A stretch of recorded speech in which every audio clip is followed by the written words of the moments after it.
At ito, atin muna balikan ang mga koleksyon ni Manny Pacquiao ng kanyang mga sports car at mga SUV at iba pang utility vehicles.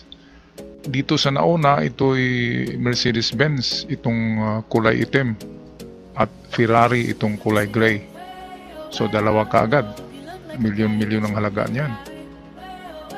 Ferrari 458 Italia at Mercedes-Benz SL 550 pala ito. Katulad ng mga sasakyan ni Floyd Mayweather. So ito yon, nakatalikod itong dalawa.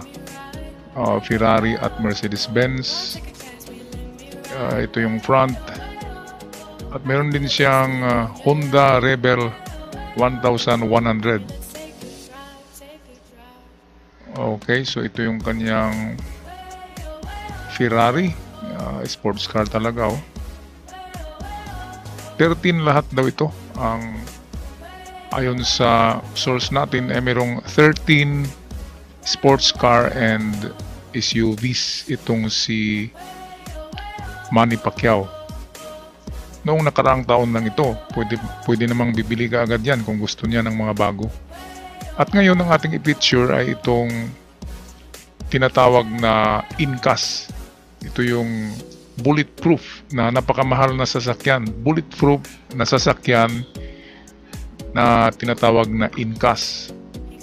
Okay, so atin na ngayon na panoorin ang video ni Manny Pacquiao sa bago niyang bulletproof car na tinatawag na INCAS.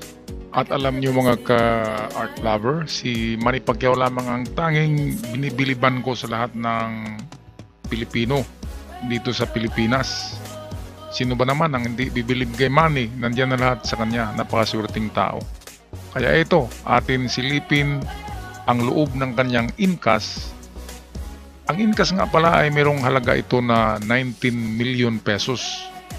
Again, 19 million pesos, 19 milyones ang halaga niyan.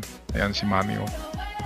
At ang timbang niyan ay 11 tons. Napakabigat kasi napakakapal na mga bakal ang ginawa niyan.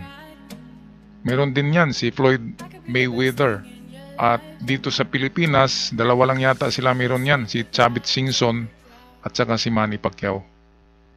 Napakaswerteng tao talaga ito si Manny. Sa lahat ng atleta ay sa Pilipinas, si Manny ang number 1 na mayaman. Sa lahat ng atletang Pilipino. At sa buong mundo, parang pang-apat yata to si Manny Pacquiao sa pinakamayaman ng mga atleta sa buong mundo. So ito yung loob niya, ating silipin.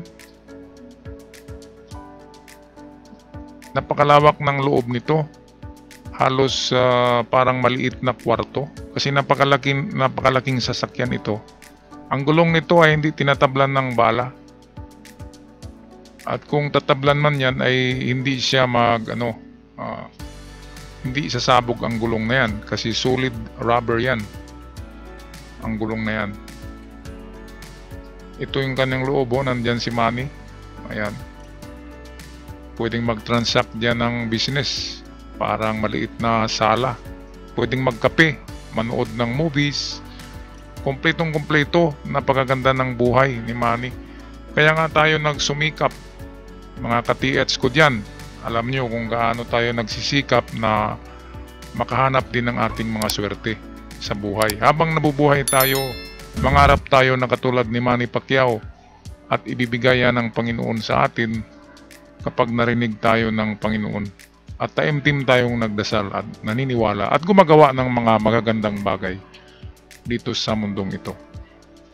Okay, so yan ang ating inspirational video tungkol kay Manny Pacquiao.